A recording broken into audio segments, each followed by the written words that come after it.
Welcome to Intimacy Play, a podcast by Pleasy Play. We host open discussions with world-leading experts on couples, sex, and intimacy, so you can build a more exciting, fun, and intimate relationship. I'm your host, Mikaela Silva. So, hello. Hello, how are you? I am good. Just to introduce you, Ashley Cobb is a sex blogger, a sex educator, and she's also a sex influencer that brings the conversation of Black women's pleasure to the forefront. I'm so excited to be speaking to you today. I'm glad to be here. Of course, but there's something that's really intriguing about what you do. So you are a self-acclaimed sex influencer. What does this mean? What exactly do you do? Basically, I write about sex and I use my platforms to bring awareness about sex. So because I do that, I call myself an influencer because I use my influence to educate people about all things sex. That makes total sense. You're not just a regular influencer, you're a sex influencer. I love it. Yeah. What was the driving force behind this mission to help Black women to find the ultimate pleasure and great sex? I felt like Black women, particularly, we are very reserved and we are not open to a lot of things. And I wanted to create a kind of like a safe space or a place for Black women to get their questions answered, to learn about new things without the shame that comes along with sex, typically in our communities. Okay, so you think there's like a difference between the way that Black women and other women are open about sexuality? I think so, yes. And just from like, for example, when I attend swinger clubs or sex clubs, right? White women tend to be more free and more open in terms of sexuality. For us, even at an event that's geared towards sex, we are very reserved. Like, we're fully clothed. We might have on lingerie, but we're fully clothed. We're not as open. So yeah, there are differences. I think it's a cultural thing, but we're not as open as some other people. Do you think that has to do with how people are raised? The fact that maybe sex is not a conversation that is brought to the table early on, or is there something else around that? I think that's part of it. And I speak for Black women in the South because I'm from the South. And so in the South, it's very Bible belt and it's very religious. And, we, as a general rule, sex is something that you don't talk about out loud. It's something that you just experience with your husband and you don't share any details. So that's part of it. That's a big part of it, I think. Interesting. And I think the most interesting part is that you state that your mission is to get people comfortable with talking about sex out loud. So why is this important? Because people who talk about sex have better sex. I have found that a lot of times when it comes to sex or sexual issues and sexual health, we are suffering in silence because we don't talk about it. There are other people who may be experiencing, vaginal dryness or pain during sex or not having an orgasm. There's a whole list of other things. But because we don't talk about it, we feel alone. But when you talk about certain things, you realize like, okay, there's someone else who is experiencing the same thing I'm experiencing. So it creates this kind of community of where there are other people like you and you don't feel so strange or different because you're not. I get it. So talking about sex makes better sex happen. But yes. This is a very interesting subject. And what is great sex? How does one know what great sex is? Well, I think great sex depends on the person. It varies. Because what I think is great sex, someone else may not feel that's great sex. So it just depends on what you like. So it definitely is a personal thing, individual assessment of what you like. Overall, I think great sex involves making sure your needs are met, whatever those needs are, most of the time. Not every time, but most of the time. If you're someone who likes anal stimulation. So for you, great sex would have to include that most of the time. So just whatever your things are, great sex for you has to involve whatever your vices or your things are, I feel. Okay, so if I'm happy with my sex life, then maybe I can consider myself in a great sex mind state, let's call it. Yeah, like, because some people are happy with their sex lives, and that's fine. I am here for people who maybe want to explore something different and don't know how or where to go, or maybe people who are not having great sex and don't know how to fix it. Interesting. Actually, I have a slightly different opinion than you, which is that there are some people that might be happy with their sex life, but they could be having such a even better experience, but they don't know about it. Do you feel that that's true? That's true. Because you don't know what you don't know, right? So like, for example, the whole kink world. I am relatively new to the whole kink world. So prior to me exploring that, I was okay with what I was doing. So it wasn't until I started to explore other things that I realized, oh, I like this too. So now that is included in my sexual, I won't say appetite, my sexual list of things I need. That's included on that list. But yeah, prior to, I didn't know. So I didn't, you don't know what you don't know. Can you share what pink world means? Kink. So kink, when people say kink, they're basically talking about like BDSM. So for a reference, I typically give people 50 Shades of Grey, because that's the most mainstream example that I know that everybody can relate to. So kink pretty much deals in that type of world. And there's different types of kink. It's not all like that, but there's different types of kink. So exploring the kink world for me was like, oh, this I like. Now there's some things on the kink world I do not like, but I had to try it to know I didn't like it. So that's a great vision, and I can see a lot of people saying yes. How do I know that I should try something if I don't know?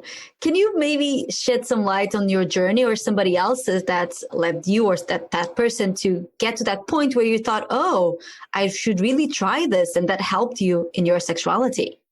So for me, starting Sex with Ashley, which was originally a blog, where I wanted to talk about exploring try different things. So for me, I just kind of started trying stuff because I had this blog and I wanted to be able to, help other people explore stuff. Well, I can't tell you to explore stuff if I'm not exploring, right? That's not how that works. So I had to, get out of my shell too and try different things. Also, I'm very experimental, meaning I'll try most things once. And then if I like it, I may try it more than once. But I'll try something, okay, to see if it's for me, not for me. And then I can kind of gauge whether it's a thing that I want to keep on my list or not. So for me, that's how it started. It started I started this blog about sex and this about and just trying different things as a Black woman. And then I actually started trying different things and I would share those experiences with my audience. And so I still do that now. That's pretty much still what I do. It just does it on a bigger platform, but it's the same thing. I still try different things. I write about it and I share it with my audience, either on my podcast or either written form or on Instagram, and we talk about it. So that's pretty much the gist or the mission behind Sex with Ashley is to share my experiences about different things with other Black women.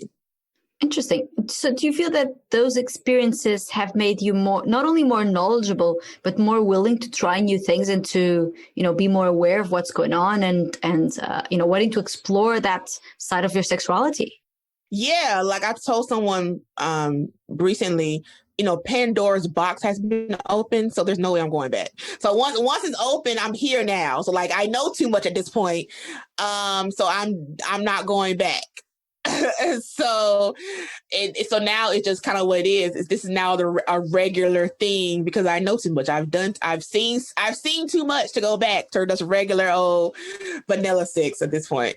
Oh, I love it. I love that expression.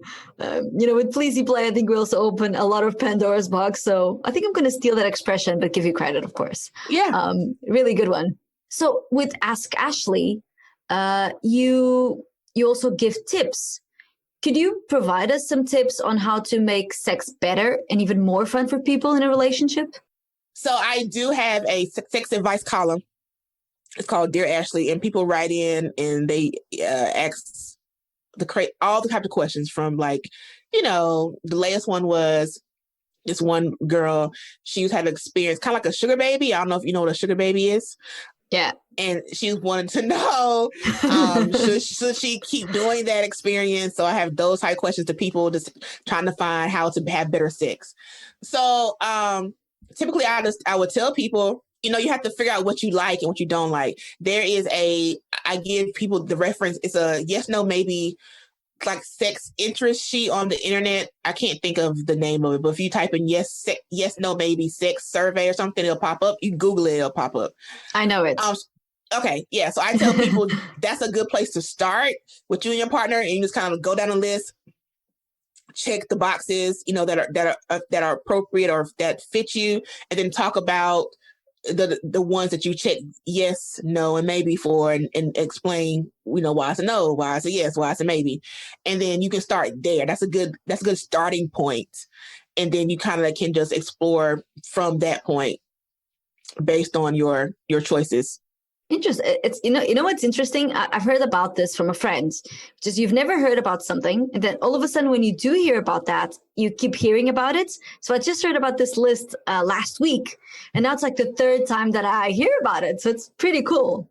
So everybody that's listening, please research this. It's an amazing list that helps you to see how willing you are to explore different things or not, and it's okay if you're not. It's just helps you with having boundaries, right, or saying, oh, maybe I'm actually leaning towards this, let's try it. Right. You're right. Exactly. It helps you to figure out what you like and don't like. And also taking BDSM tests as well can kind of help you to realize what type of kink, or if you in the kink at all. So I took a BDSM test. I've taken it a couple of times actually. But it's pretty much the same thing. It's like, I'm into certain things. I'm like, okay, some of the stuff that I'm into is not really surprising. I'm like, that makes sense. Some things out on it, I was like, oh, I never really thought about that. But taking those tests regularly helps you to kind of gauge some of the things you may or may not be into. Okay. So there are two types of tests, the yes, no, maybe, and a BDSM test that you can try. Yes. Okay, perfect. I cannot not ask about what you just talked about. So the question that somebody was asking you, whether to continue or not to be a sugar baby, how do you answer these types of questions? Straightforward. I told her, you're getting paid and he's willing to pay you, keep going. Like, let's not, look a gift horse in the mouth, as the saying goes. If he is willing to pay you for your time, because, sex is, it's work. And if he's willing to pay you for your services, keep getting paid. Make sure you understand this is probably temporary, and make sure you are putting the money to good use, but, keep getting paid. Okay. So you give your opinion, and if they like it, they like it. If they don't, well, their fault, right? Yeah, that's it.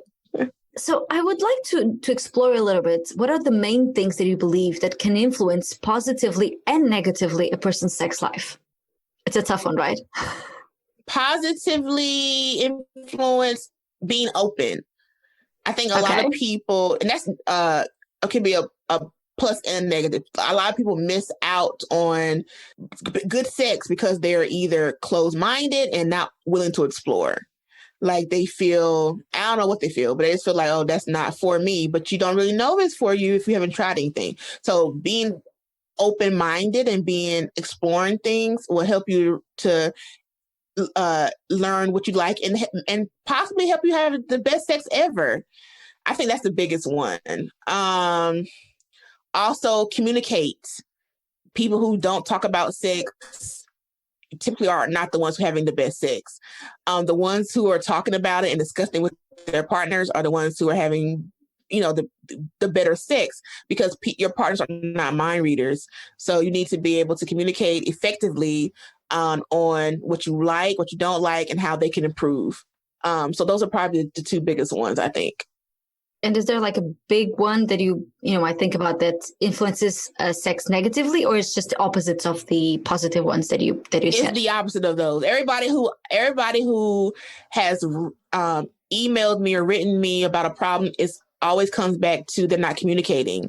You're not talking about what it is you do like, or you letting people just assume that they can read your mind. No, talk. Communication is big. Talk about it.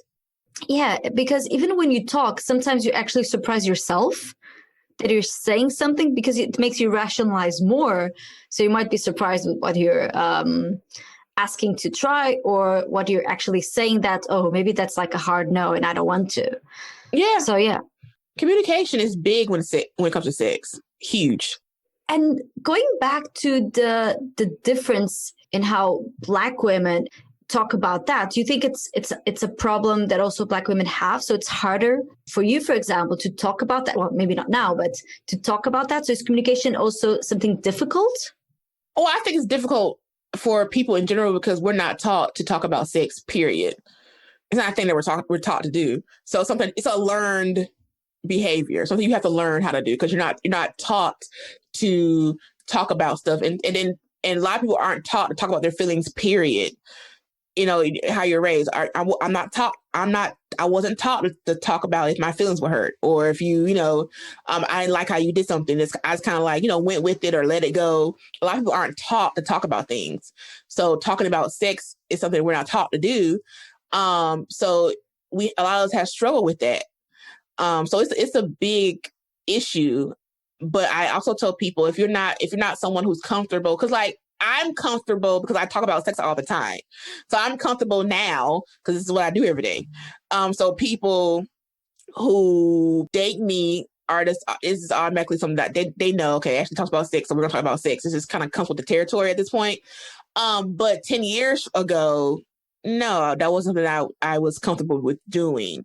But there's like things like games that they have now that help people who may not be comfortable to have the conversation in a less intimidating way. So we actually provide one of those games with Pleasy Play, with the challenges and people being able to say if they want something or if they don't, and the other half being able to see that answer. It really sparks a conversation. Yeah, that's really good. Games are really important, and it's easy. It's a easy way to talk about sex without, okay, let's talk about sex. So yeah. I just want to state something for the record. We are going to talk about specifically Black people because that's what you're advocating, to help not only Black people, but everybody to have a more pleasurable sex life. Yeah. And, over here in America, where, it's racially divided, it's a whole different experience over here. And I think also, too, one of the reasons why I specifically target Black women is because representation matters, right? There are a lot of sex writers, bloggers, educators who are white, right? It's a lot of them.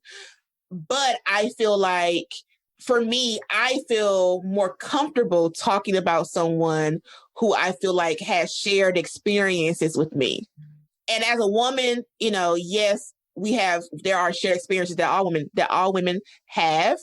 But as someone who is, a minority or Black or whatever, there's certain experiences that only someone who lives like me can understand and identify with. So representation matters. And so I feel that for me, one reason why I want to do this was because I feel like there was not enough Black women in the field for other Black women. So that was important for me. Okay, perfect. Thank you. Thank you for saying that, because it really shows why you have that mission. And when you talk about representation, it just reminded me of the blog post that you wrote recently that was titled Best Black Porn Sites to Watch During the Quarantine. So do you think that there is a misrepresentation in the porn industry on the approach that they have to Black people, or is it equal? I don't know, because one, I don't watch porn regularly. So there's that. And then two, I only watch Black porn. So I don't know if I can give that answer like an educated answer, because I don't know. I don't know. I'm sure there is since it seems to be everything, there's some type of misrepresentation or something. So I'm sure there is. I just don't know at the top of my head, because I only stay in the Black porn lane. If that Makes sense. Yeah, of course. Okay. Everybody has their taste, I don't think it has to do with anything specifically, like everybody has their kinks, everybody likes what they like, and that's perfectly fine.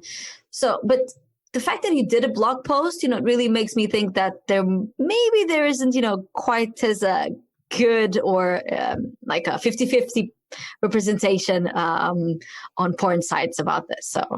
And that post actually did very well. It got a lot of shares, which I was surprised about. I didn't know that many people cared. And I was like, oh shoot, we're at 50,000 shares at one point in time. Last time I looked on it, I haven't looked on it in a long time. Yeah, people. I don't know if it, because I wrote that probably about a year ago. This is right when quarantine had started and we were bored and something to do. And I was like, no, let's talk about porn, because we at the house. Let's watch. Here are the ones that when I do watch, these are the ones. Or also, I surveyed some of my male friends. They're like, which ones do you like, guys? And we talked about it. So. No, and I think it's a great work to be done, because, like you said, everybody has their own likes, and everybody likes something specific. So if that's what you're looking for, perfect. You have here a place where you can find what you're looking for. Like you'd have like the best BDSM sites and the best, I don't know, kink for feet. I don't know, whatever it is. Yeah, it's perfectly fine. So as a millennial Black woman, after you have started this this work that you're doing, being a sex influencer, have you seen changes in life around you and people around you and in the communities due to the work that you're doing? Yes, I think I've had people who email me or inbox me regularly who say that they're thankful for the work I do, because it has helped them to improve their sex life. Like now they are open to certain things that they want, or open to, they're able to communicate with their partners better. So I think, yes. And then there are, since I've been doing this, I've also learned of other Black women who are doing similar in the sex lane. We don't do the same thing, but they're in the sex field. And so and more people are getting comfortable, more people are getting liberated in the whole in their sexuality. So I think it's changing.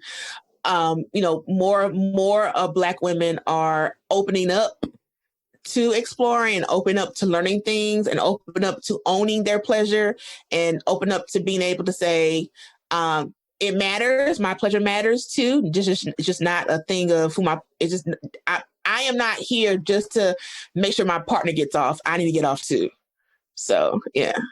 I love that sentence. I'm so sorry that people are not seeing our faces, but, I light up when you say things like that, because I think you have so many interesting, I'll call it catchphrases, which they're not, but that you create yourself. And yeah, our pleasure matters.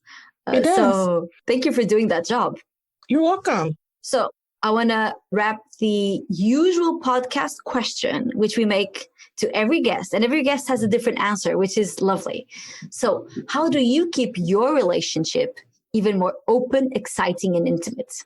I'm all for trying stuff. Anybody who's with me knows I like to try all the things. Like, we'll try things.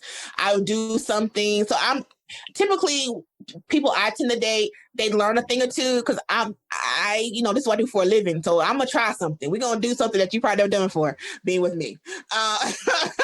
And so I'm open to a lot of things. So that's kind of how I keep it fun and interesting. I also I'm not married, never been married. So I don't know how that would transfer over to like a marriage of like 10, 12 years. I haven't done that.